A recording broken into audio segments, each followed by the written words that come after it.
The greatest battle you will ever fight is not with another person. It's not with a competitor or a critic or some outside enemy. It is with the version of yourself that resists growth, the weak, impulsive, undisciplined side of you that whispers lies and seeks comfort over courage. This battle is not just a passing challenge. It is a daily war between the person you are and the person you are meant to become. The Stoics understood this inner war better than anyone. They called it the pursuit of self-mastery, the fight to conquer your emotions, to face the truth within, and to build an unshakable will. Every morning you are given a choice. One version of you will rise, the one that makes excuses or the one that takes action. One is driven by fear, the other by purpose. One shrinks back, the other steps forward. Which one will win today? Not next week, not someday, today. Because if you don't destroy the weaker version of yourself, it will drag you into a life of regret. It will keep you locked inside a prison made of fear, temptation, and limitation. Stoic philosophy was never about mere talk. It was about transformation, about rising above emotion, hesitation, and weakness. And it starts with the mind, a disciplined mind, a courageous soul, a character so strong that no setback can shatter it. The Stoics taught us that strength is built through challenge, through reflection, through discipline. And if you're ready to begin that path, if you're ready to stop tolerating excuses and face the version of yourself that's holding you back, then this video is for you. Because what comes next isn't just advice, it's a battle plan, a blueprint for building the strongest, most disciplined version of who you were meant to be. Let's begin. Chapter 1. The Death of Excuses. Excuses are the language of your weaker self. They are the soft lies we whisper to escape discomfort, the poison that dulls ambition, and the silent killers of potential. I'll start tomorrow. It's not the right time. I'm too tired. These are not harmless thoughts. They are chains that bind you to mediocrity, to stagnation, to a life that falls short of your potential. Every time you allow an excuse to win, you strengthen the part of you that wants to remain average. And average is not why you're here. Excuses are the disease of the undisciplined. They sound reasonable, even comforting, but they are nothing more than traps. They offer a moment of ease in exchange for a lifetime of regret.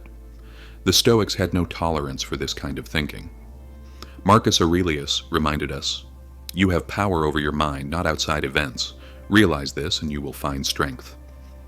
That strength is not found in comfort. It's found in those moments where you feel the pull of weakness and you choose to push forward anyway. The truth is this: excuses are lies.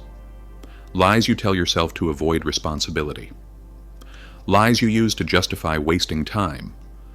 Lies that keep you from becoming the man you know you're capable of being. They are illusions that feel good now and destroy you later. And if you let them, they will quietly rob you of everything meaningful. Your goals, your discipline, your growth. They all die one excuse at a time. You must develop an unforgiving intolerance for excuses. That means declaring war on hesitation. It means acting before doubt even has a chance to speak. The part of you that wants comfort must be silenced by the part of you that demands progress. Do not negotiate with laziness. Do not reason with procrastination.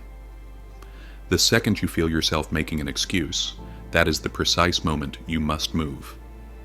This is not about motivation, it's about command. Discipline is not a feeling, it's an order. A man who lives by Stoic principles does not wait to feel ready. He acts because it's required. Whether it's cold, inconvenient, or painful, he moves forward, because he understands. The moment you start rationalizing delay, you've already lost ground. So how do you begin destroying the excuse maker within? By building a system of action, a default response to hesitation. The moment doubt enters your mind, your body should already be in motion. No waiting, no overthinking. The weak self waits. The strong self moves. The alarm goes off? Get up. Don't hit snooze. Don't debate. That first decision shapes the rest of your day. If you hesitate now, you'll hesitate later. If you rise immediately, you're training your mind to obey your will. Start your morning with discipline. Do one hard thing. Take a freezing cold shower. Drop into 20 push-ups. Read a page of philosophy. Not because it's easy, but because it's hard. That single act is not about performance. It's a declaration. A message to your mind. I am in control. And once you've done that, the rest of your day follows suit. Why a cold shower? Because your body will scream to avoid it, and yet, when you step in, you teach yourself that comfort doesn't rule you. Why push-ups? Because they demand effort when you'd rather rest. And in that resistance, you find power. Why read Stoic wisdom? Because it shapes your mind to think clearly, to act with reason, and to live by principle, not emotion. Victory is not won in massive moments. It's forged in small, consistent acts. That first battle you fight when you wake up determines the warrior you become. Do the hard thing. Every single day. No matter how tired, no matter how loud the voice of comfort becomes, you do it. You move, you act, you lead. Write down your most common excuses. Then design counteractions. Turn every hesitation into a signal for movement. If you always say, "I don't feel like working out," make it a rule. The moment you think that, you drop and do push-ups. No debate. Just movement. Create laws for yourself. Not suggestions, laws. Non-negotiable behaviors that happen regardless of how you feel. These rules become the backbone of your strength. But know this, your mind will rebel. It will say, "Just this once. You've earned a break." That's your weaker self, desperate to reclaim control. Don't listen. When a rule is set, it must be followed. Not most of the time, every time. Each moment you enforce that standard, you build identity. The identity of someone who does what he says, someone who follows through. That is how power is built. Excuses may seem harmless at first, but they evolve into something far more dangerous. They create a pattern, a belief system, a narrative. And if repeated enough, they become who you are. You must kill that narrative. You must replace it with action. That's how you create lasting change, not with dreams, but with discipline.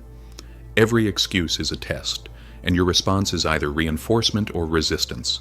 Make it resistance. Every time.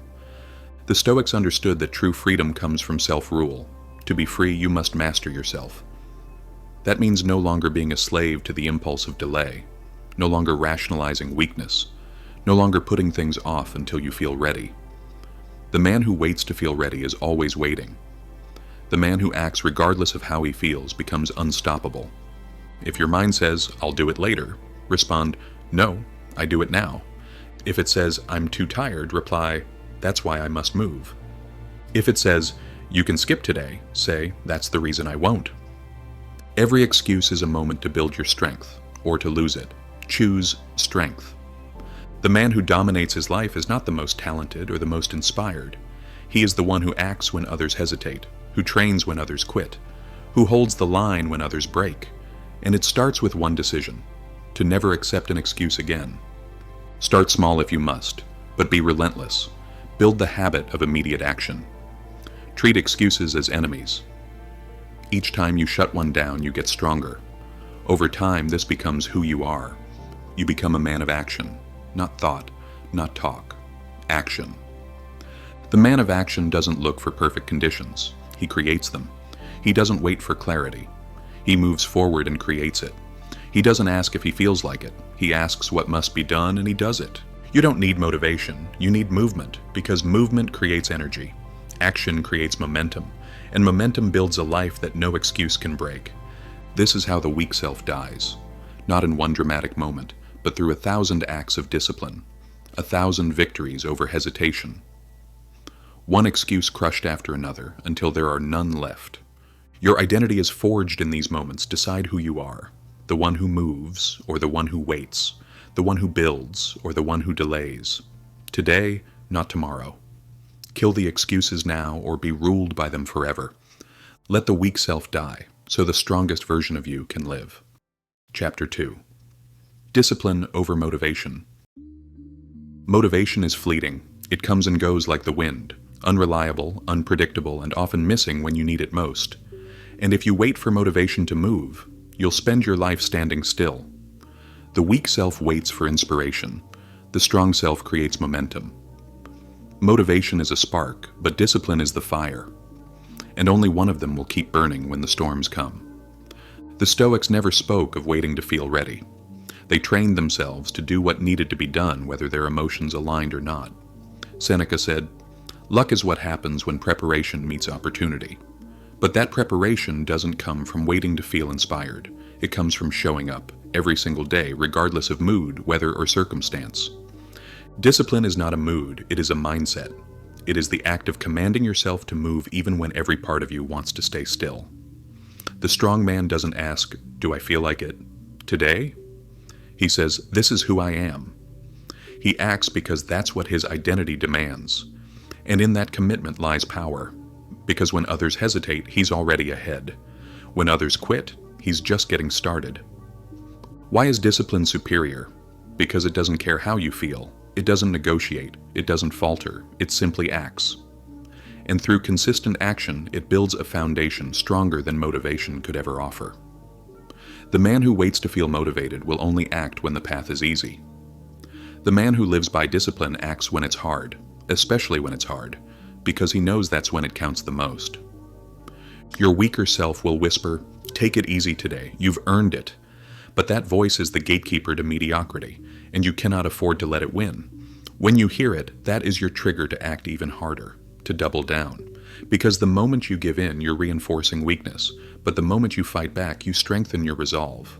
Look at the highest performers, athletes, philosophers, creators. They do not rely on motivation. They follow systems. They operate by a code. The athlete doesn't train only when he feels like it. The writer doesn't write only when inspired. And the true Stoic doesn't practice virtue only when convenient. They show up no matter what, because they've removed emotion from the equation. Discipline is a muscle. It gets stronger the more you use it, and like any muscle, if you neglect it, even briefly, it weakens. Skip one day, and it's easier to skip the next. Delay once, and hesitation becomes your habit. The only way to stay strong is to practice strength. Daily, deliberately, without compromise. So how do you build discipline? Start with structure.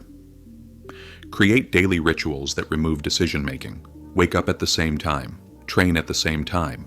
Read, work, reflect, on schedule. These routines become the framework of your strength. The more you automate action, the less you rely on feeling. Make your identity one of action. A disciplined man does not debate whether he should act. He just acts. There is no room for internal negotiation, only execution. He doesn't sit around waiting for clarity. He creates it through motion. A warrior does not ask if the battlefield will be kind. He sharpens his sword and steps forward, and that's what you must do. Stop asking yourself how you feel. Ask yourself what must be done, and do it. Stop making feelings the deciding factor. Let discipline decide, because once discipline leads, progress follows. The strongest minds in history were not built in comfort. They were forged in the fire of consistency.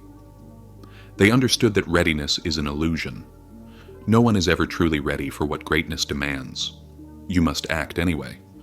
And through action, you become ready. Every time you move forward when you don't want to, you're training your mind to obey your command. That's power. That's freedom. You're proving to yourself that your thoughts don't own you. You own them. And that realization separates the strong from the weak. To kill the weaker self, you must kill your reliance on motivation. Replace it with something that lasts, a system, a mission, a way of life. Decide what you will do. Then do it, without question, without delay. List 3 areas in your life where you lack discipline. Be brutally honest. Then set rules for each one. No, try. No, when I feel like it. Just decisions backed by action. And every time your mind resists, that's your signal to lean in. Harder, faster, with more intensity than before. When you feel like skipping the workout, that's the exact moment to train. When you feel like avoiding the hard conversation, that's when you speak. When you feel the urge to put something off, that's your sign to act now. Use resistance as your compass. It points to what matters most. This isn't just about results, it's about identity. When you practice this level of discipline daily, it becomes who you are. You stop being someone who tries and you become someone who does. You stop waiting and you start living. You stop doubting and you start commanding. Over time, this becomes automatic. Your brain rewires, your body follows, your habits align, and you evolve into someone who moves with purpose. No matter what life throws at you. Discipline is not just the key to success. It is the root of inner peace. When you know you can trust yourself to act, you don't fear the chaos of life. You don't rely on others to push you. You carry your own fire. And that makes you unstoppable. So kill the myth of motivation. It was never meant to lead. Let discipline take its rightful place as the driver of your life. Let it mold you into the version of yourself that acts decisively, lives intentionally, and conquers relentlessly.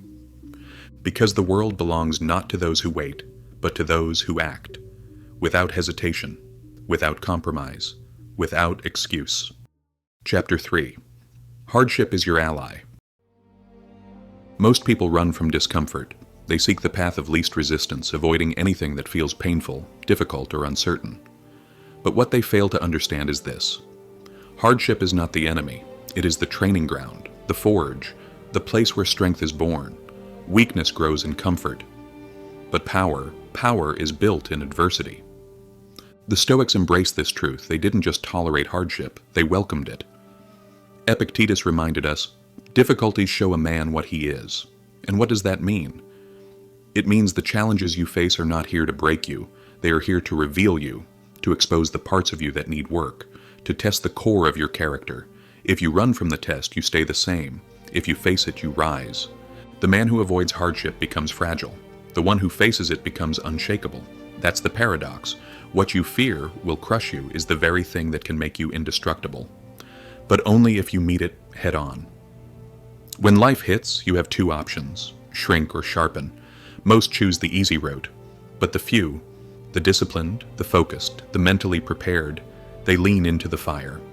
They endure it, and they come out stronger than they ever imagined. Hardship is a mirror. It shows you who you are. Are you the man who complains, who blames, who folds under pressure, or are you the one who adapts, persists, and grows? When your body aches, when your heart breaks, when the storm hits, do you crumble or do you rise? These moments define you more than any success ever will. Your weaker self will beg you to escape the pain. It will say, take a break. You've done enough. Why suffer? But the strong version of you knows better. It knows that every step through the storm builds resilience. That suffering, when faced with purpose, becomes strength. That pain is not the end, but the beginning of transformation. You cannot become powerful without enduring discomfort. You cannot develop true confidence without surviving setbacks. And you cannot forge unshakable discipline without walking through fire. Growth and ease cannot coexist. You must choose. One path leads to comfort, the other to greatness. The great Stoics didn't wait for hardship to strike. They practiced it. Seneca intentionally deprived himself of luxuries. He slept on hard surfaces. He ate bland food. Why? Because he knew that if he trained himself to embrace difficulty voluntarily, he would never be broken by involuntary misfortune. He wanted his spirit to be ready for anything, and you must do the same. Begin to see struggle not as something to avoid, but as something to train for. Each obstacle becomes an opportunity to prove yourself. Each hardship, a chance to practice self-mastery. This shift in mindset turns you from a victim into a warrior. When you face adversity, don't ask, why me? Ask, what can this make of me? That question alone will separate you from the masses. It will turn pain into purpose and setbacks into strategy. It will give you the power to grow where others collapse. Every moment of discomfort is a lesson in endurance. A man who endures is a man who cannot be broken. He doesn't need life to be easy. He needs to be strong. And the only way to build that strength is through resistance. Just like a muscle grows under strain, so does the mind, the spirit, and the will. When your mind says, I can't handle this, answer with action. Prove yourself wrong. Show yourself that your limits were lies. That fear was just noise. That the real you is stronger than any excuse, any setback, any temporary pain. Because pain is temporary, but the power it gives you is permanent. Every hardship you overcome adds another layer of armor to your character. Another stone in the foundation of who you are becoming. You must learn to welcome this process, to say, yes, this hurts, and that's exactly why I will grow from it. The weak man avoids pressure. The strong man invites it. Because he understands that it is not through ease, but through challenge, that he becomes more than what he was yesterday. He doesn't fear the fire, he steps into it willingly. Because he knows the fire doesn't burn, it refines. Hardship is your ally. It teaches you to persist when others quit, to fight when others fold, to stay grounded when the ground shakes beneath you. It makes your character unshakable, your focus unbreakable, and your spirit unstoppable. The world will not go easy on you. Life will test you over and over again. So prepare for it. Embrace the resistance now so that when the storm comes, you don't flinch. You face it. You move through it. You conquer it. Because greatness is not found in comfort, it is built through struggle. Not in avoiding pain, but in rising through it. Let every hardship sharpen your edge. Let every setback forge your discipline. Let every ounce of resistance mold you into something no one and nothing can break. Chapter 4. Mastering Your Emotions. A man who cannot control his emotions will never control his life. He may appear strong, but beneath the surface he is a slave, tossed around by anger, fear, anxiety, and doubt. Like a ship without a rudder, he reacts to every wave, every insult, every unexpected turn, and because he has no control within, he loses control without. The Stoics saw this not as weakness of feeling, but weakness of self-command. Weak men let their emotions lead. They act on impulse, they speak in anger, they make decisions based on fear. And then they wonder why their lives are in chaos. But chaos doesn't come from outside, it begins inside. Until you rule over your emotions will rule over you. The strong man does not ignore emotion, but he does not obey it either. He acknowledges his feelings, then filters them through reason. He understands that emotions are signals, not orders. A Stoic doesn't suppress his emotions, he masters them. He trains his mind to question before reacting, to reflect before responding. Because the truth is, one moment of emotional weakness can destroy years of progress. One angry outburst can ruin a relationship. One fearful decision can cost a dream. One anxious delay can waste an opportunity. That's the danger of living at the mercy of your emotions. They feel urgent, but they're often wrong. So how do you take control? You begin by creating space. The space between feeling and action. When anger rises, you pause. When fear whispers, you breathe. When anxiety creeps in, you observe. That space, that moment of awareness, is where strength is built. Because in that pause, you make a choice, to act from discipline or to react from weakness. Train yourself to ask questions when emotion hits. Is this emotion justified? Will this reaction move me closer to who I want to be? Is this choice aligned with my higher purpose, or is it just temporary relief? If the answer is no, you don't follow the feeling. You let it pass. You reclaim your power. The Stoics practiced this daily. They journaled their thoughts, examined their responses, and trained themselves to remain steady no matter the chaos around them. Because they knew, real power doesn't come from control over others. It comes from control over self.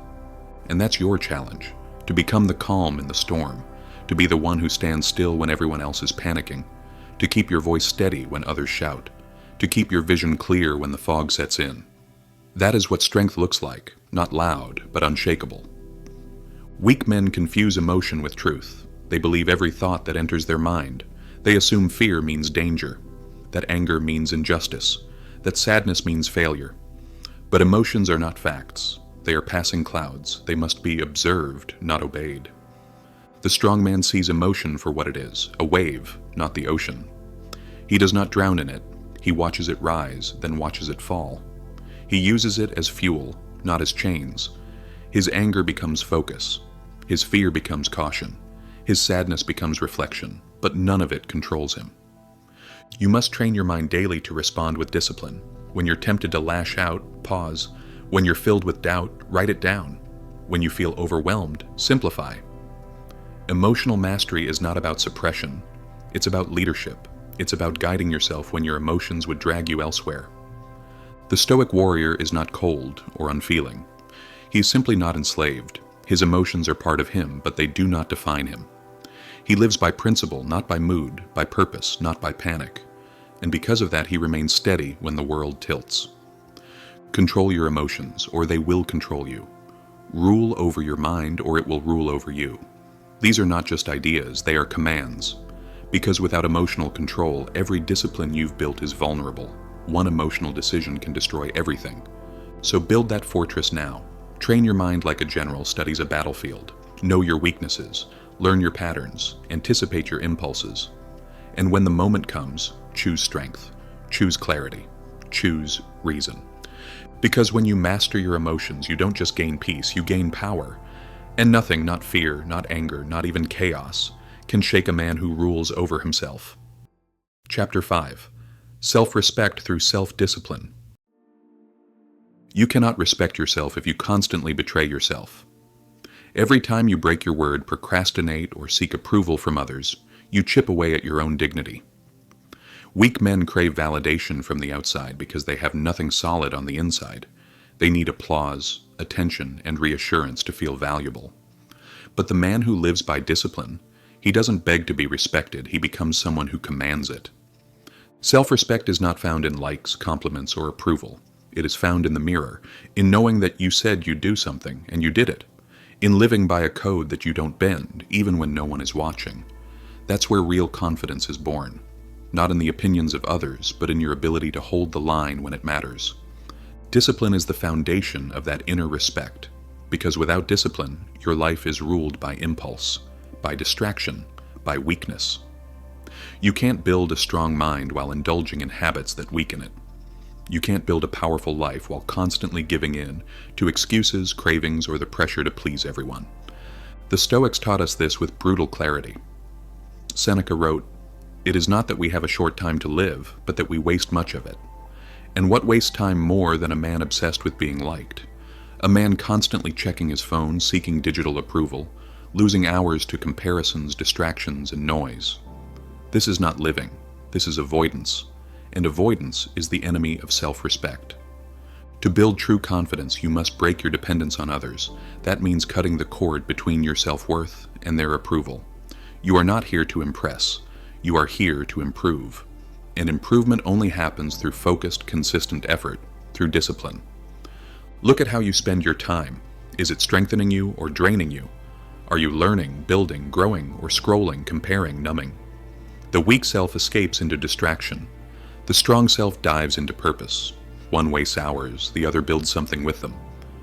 Self-respect means setting rules for your life and following them like law. Not when it's easy. Not when you're in the mood. Every time. No compromise. The man who lives by principle earns his own admiration. He doesn't need to be told he's enough. He knows it because he lives like it. It starts with small promises. If you say you'll wake up at 6, do it.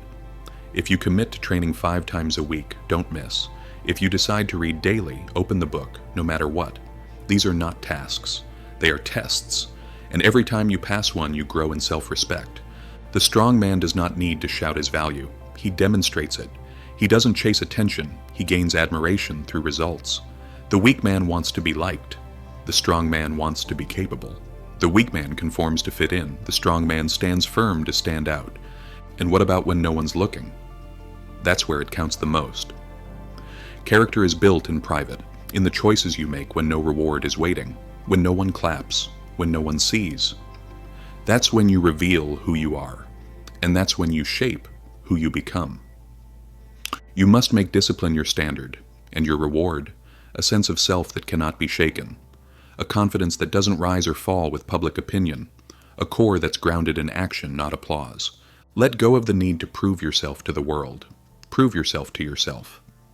Be the kind of man who doesn't flinch under pressure, who doesn't stray from his path because others don't approve, who doesn't dilute his values just to fit in. Be the kind of man whose actions speak louder than any praise. True self-respect is earned, not given. It is forged in repetition, in struggle, in sacrifice. And once you've built it, it's untouchable. No insult can shake it. No rejection can break it. Because it wasn't handed to you, it was built, day by day with effort. So strip away the distractions, cut out the mindless scrolling. Limit the time you spend seeking validation. Replace it with creation, with learning, with action. Build skills. Read deeply. Train hard. Work with intent. That's how respect grows, through movement, not noise. The man who respects himself doesn't need permission. He doesn't seek approval. He walks with a quiet strength that makes people notice. Not because he's loud, but because he's solid. Disciplined, certain, focused. If you want to command respect, start by respecting yourself. And the only way to do that is through the daily practice of discipline. Not just in what you do, but in how you think, how you speak, how you live. Raise your standards and never lower them for anyone. Because the world may praise you one moment and criticize you the next, but your self-respect, that's yours to build and yours to protect. And once you have it, no one can take it from you. Chapter 6. The Art of Endurance.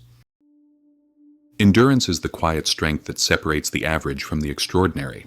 It is the ability to keep going, not when it's easy, but when it's exhausting, frustrating, and painful.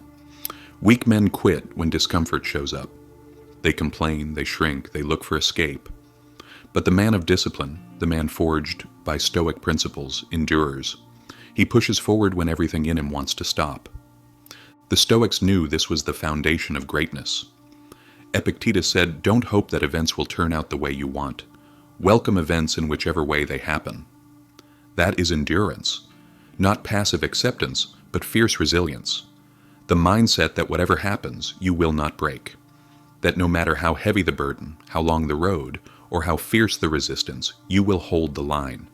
You cannot develop endurance without hardship. Struggle is not the enemy, it is the training ground.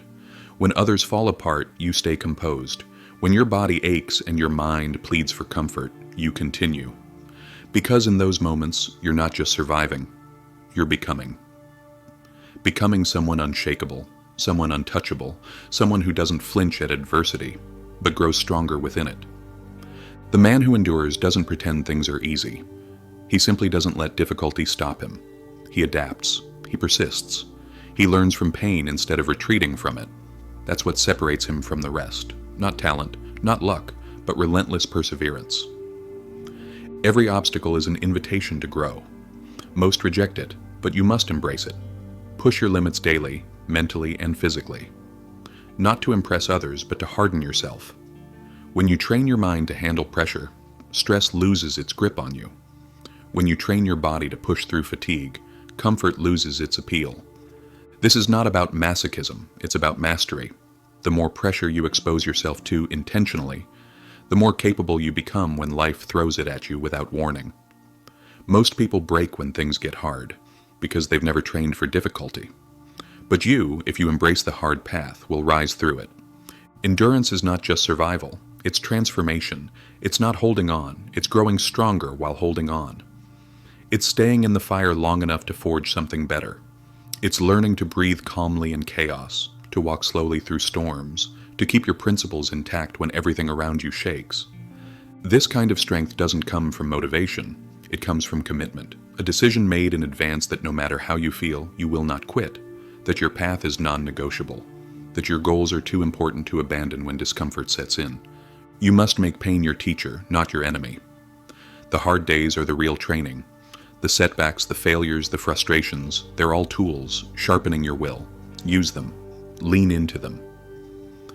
Ask yourself not, how do I escape this, but what is this here to teach me? Because the man who embraces hardship becomes dangerous. He becomes the one who doesn't fold, the one who doesn't complain, the one who others look to when things fall apart, and most of all, the one who never breaks. Endurance is not a gift, it's a choice made again and again until it becomes who you are. And once it becomes who you are, there is nothing, absolutely nothing, that can stop you. Chapter 7. The Power of Solitude. Weak men fear being alone. They drown in noise, addicted to distraction, clinging to constant stimulation. Social media, entertainment, shallow conversations, they'll grasp at anything to avoid silence. Because silence forces reflection, and reflection exposes the truth, but the man who runs from solitude is running from himself. The Stoics understood solitude not as loneliness, but as power. Marcus Aurelius led an empire, yet he found clarity not in crowds, but in stillness. Seneca said the greatest proof of a disciplined mind is the ability to sit quietly without distraction and face one's own thoughts. Because in solitude there are no masks, just you and the mirror of your mind. The modern world teaches us to seek validation, to measure our worth by attention, engagement, and applause, but solitude strips all that away. It reveals what remains when the audience disappears. Are you proud of who you are when no one's watching? Can you respect yourself when the world goes silent? A man who cannot sit alone is a man who hasn't built himself into someone worth being alone with. But the man who embraces solitude sharpens his mind like a blade. He studies his patterns, confronts his weakness, and reconnects with his mission. He doesn't distract himself. He strengthens himself. Solitude is where strategy is born. It's where goals are refined, purpose is clarified, and emotions are sorted from truth. Without it, you live in reaction. But with it, you move with intention. Most people are tossed around by the chaos of life. But the Stoic carves space to think, because he knows his mind must lead, not follow. Powerful men don't run from silence. They command it. They use it to reset, to refocus, to rebuild. While the world gets lost in noise, the disciplined man trains in the quiet. He writes, he reflects, he reads. He builds an inner fortress brick by brick, thought by thought. Make solitude part of your discipline. Set time daily, even 10 minutes, to disconnect from the world and reconnect with yourself. No phone, no screens, just you, your breath, and your thoughts. At first, your mind will resist. It will search for noise. Let it. Then return to stillness. Again and again. Because within that stillness is something most people never touch: clarity. The ability to hear your own voice above the noise, to think independently, to lead yourself. And once you find it, you'll never trade it for the chaos again. Solitude isn't about isolation. It's about preparation. It's not about pushing people away. It's about anchoring yourself so deeply that nothing external can sway you. It's about being so grounded in who you are that no opinion, trend, or pressure can knock you off course. And yes, solitude is uncomfortable, at first, because it exposes everything you've buried under distraction. But that discomfort is the beginning of growth. You can't change what you don't see. Solitude reveals what needs work and gives you the space to do it. The man who trains in solitude becomes immune to social pressure.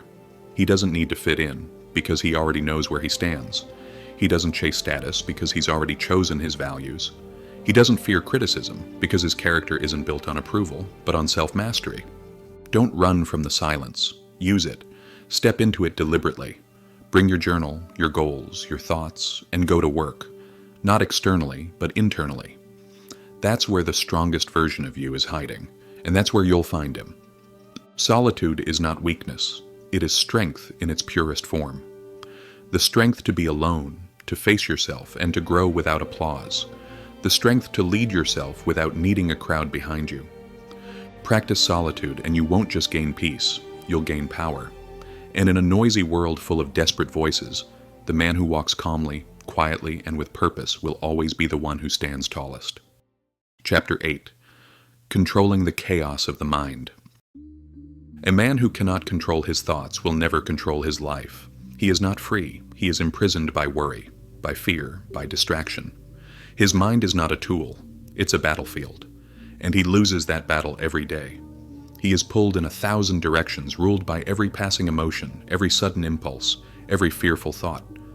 The Stoics saw this as the greatest weakness, to be owned by your own mind. You must understand, your thoughts are not always your allies. They will lie. They will exaggerate. They will tell you that danger is closer than it is, that failure is fatal, that you're not ready, not enough, not worthy. And if you do not learn to filter them, they will become the architects of your downfall. The Stoic trains his mind like a warrior sharpens his sword, not out of vanity but out of necessity. Because he knows that his greatest enemy is not outside, it's within. If your thoughts remain undisciplined, you will never find peace. You will always be restless, always reactive, always living in fear or regret. So how do you take control of your mind? First, you observe. You do not believe every thought. You question them. You examine them. You learn to separate truth from emotion. When fear enters, you ask, is this fear useful? Is it real? When doubt shows up, you challenge it. When negativity arises, you choose to counter it with action. The undisciplined mind fixates on problems. The trained mind focuses on solutions. The weak mind ruminates. The strong mind reflects. The difference is subtle, but life-changing. Because when your thoughts are grounded in reason, you stop reacting and start deciding. You must develop mental filters. Not every thought deserves your attention. Not every emotion deserves your reaction. Not every voice in your head is telling the truth. Most of them are echoes from your past, old fears disguised as wisdom, outdated narratives pretending to be logic. You must update your beliefs the same way you sharpen a blade, with intention, with precision, and with purpose. Mental clarity is not something you stumble into. It is something you create through daily practice. Start with journaling, writing down your thoughts, your fears, your goals. Give your mind structure. Start with silence. Sit without distractions and let your thoughts surface. Watch them without judgment. This builds self-awareness. It's not easy, but it's essential. Because the undisciplined mind is loud, it talks constantly, it worries endlessly, it distracts you from the moment and convinces you that chaos is your only option. But the Stoic learns to quiet that noise, to focus his mind like a beam of light, to act with intention even in the middle of mental storms. Control begins with awareness, but it's solidified through action. Every time your mind says, "I can't," do it anyway. When it says, "Later," respond with, "Now." When it says, "I'm not ready," prove it wrong. These are the micro battles.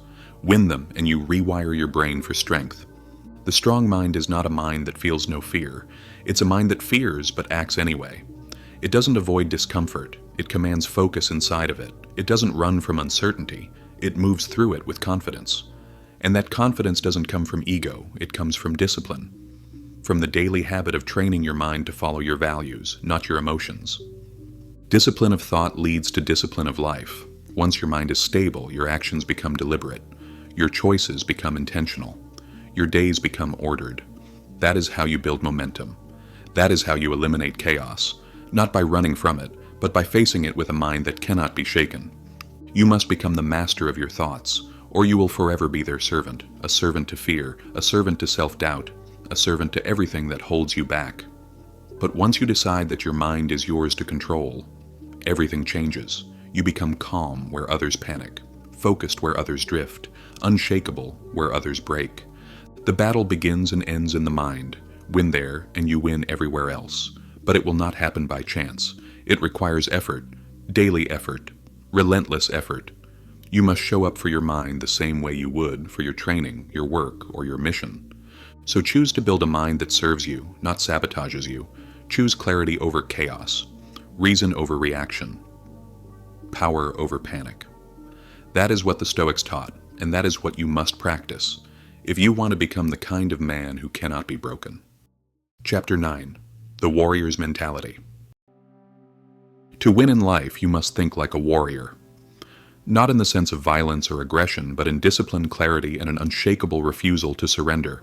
Because life is not gentle. It will push, pull, and test you in every way imaginable, and only those who are mentally prepared, those who have built a warrior's mindset, will thrive through it. The weak man shrinks from conflict. He avoids the hard path. He sees obstacles and convinces himself they're too big, too heavy, too unfair. And so, he folds. But the warrior? He steps forward.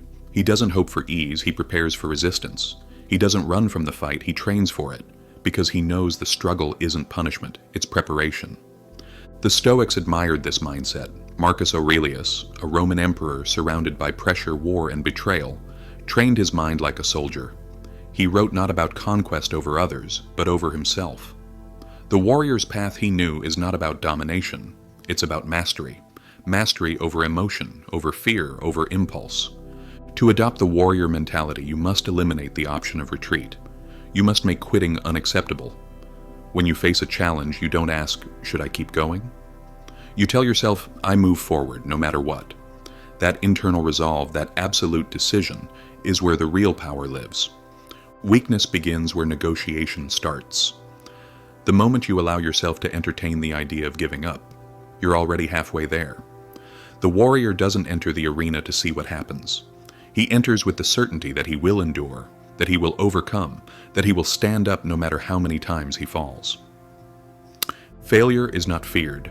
It is expected, even welcomed, because the warrior knows every fall is a lesson. Every mistake is a blueprint. Every setback is a sharpening stone. He doesn't break under pressure. He grows stronger from it. He understands that pain is not to be avoided. It is to be used. The warrior doesn't wait for ideal conditions. He doesn't say, "I'll start when I feel ready." He moves now. He acts with urgency. He creates momentum with imperfect tools and incomplete knowledge, because he knows readiness is an illusion. You prepare as you go. You sharpen your blade in battle. When fear speaks, the warrior doesn't listen. He hears the voice, but he keeps walking. He knows courage isn't the absence of fear, it's the decision to act in spite of it. The more fear rises, the harder he trains, the stronger he becomes. Because fear is a compass, and it points to exactly where growth lives. You must see life not as a playground, but as a proving ground. Every difficulty is a test, not of skill, but of will. And your job is to rise again and again with discipline in your bones and fire in your heart. You do not ask for less resistance. You build the strength to carry more. The warrior's discipline extends beyond training. It's in the way he wakes up, the way he treats others, the way he speaks, listens, thinks, and acts. It's in the way he shows up for his mission every day with no excuses, no delays, no weakness. Because for him, life is not a casual experience. It's a calling, a mission. This mindset doesn't mean you never struggle. It means you struggle with purpose. You fall, but you fall forward. You fail, but you fail intelligently. You suffer, but that suffering is not wasted. It is transformed into discipline, insight, and depth. A warrior doesn't seek comfort. He seeks transformation. He knows that the man who chooses ease over effort will never know what he's capable of. But the man who embraces the hard path, he will uncover a strength he didn't know existed. So when life tests you, don't retreat. Don't collapse. Don't ask for the weight to be lighter. Ask for your back to be stronger. Stand tall. Face forward. Move with conviction. And remember, this battle isn't about winning a single day. It's about who you become through relentless effort over time. The warrior's mentality is built, not born. It's forged in the fire of daily decisions, consistent action, and absolute discipline. And once you build it, no storm can shake you. No setback can stop you. You become the type of man the world cannot break, because you've already conquered the battle within. Chapter 10. The Legacy of Strength. A man's legacy is not built during his moments of ease. It's carved in the fire of what he endured.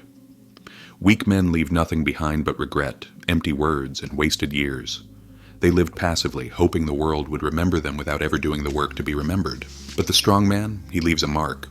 Not because he sought fame or applause, but because he lived with such discipline, such purpose, that his example continues long after he's gone. You do not build a legacy by talking about your goals.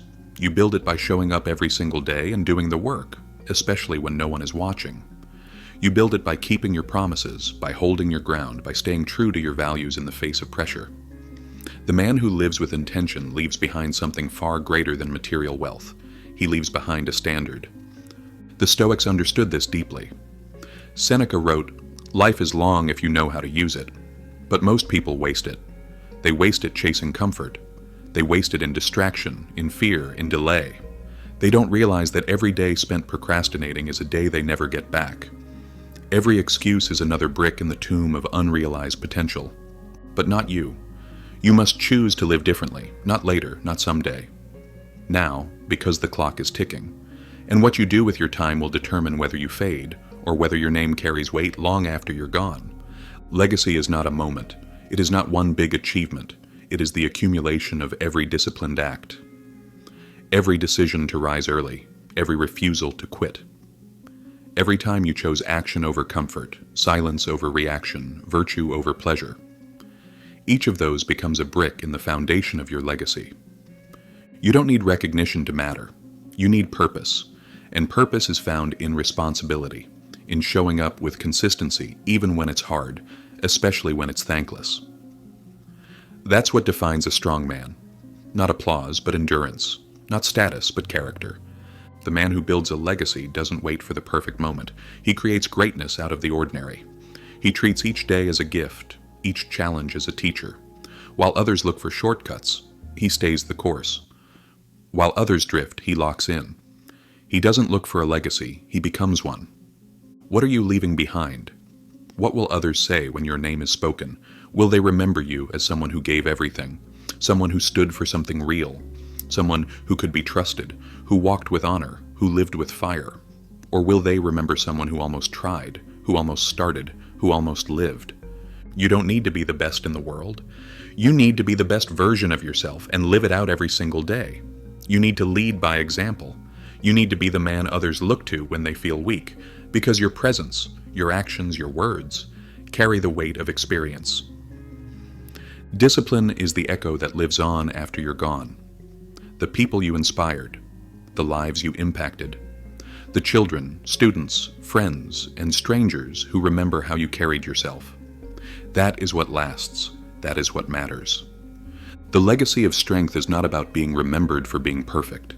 It's about being remembered for being unbreakable, for being a man who didn't flinch when it got hard, a man who held the line when others let go, a man who chose integrity over comfort, truth over popularity, and discipline over pleasure. And yes, it's hard. It requires sacrifice.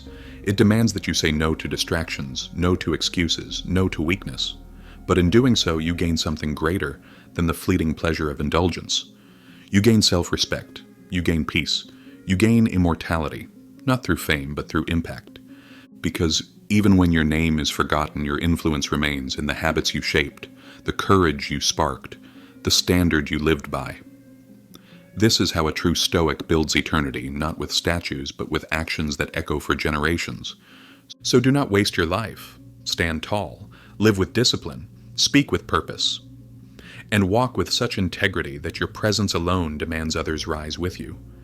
You are not here to be ruled by weakness. You are here to destroy it, to become the man whose strength leaves a mark the world cannot erase. And when your time ends, let it be said you lived fully, fought fiercely, and stood firm, not because you were flawless, but because you refused to fold. No one is coming to save you. Greatness is yours to claim through effort, sacrifice, and relentless self-mastery. Thank you for being a part of Deep Dive Stoic. If this message lit a fire in you, watch the next video on your screen. Your journey continues there.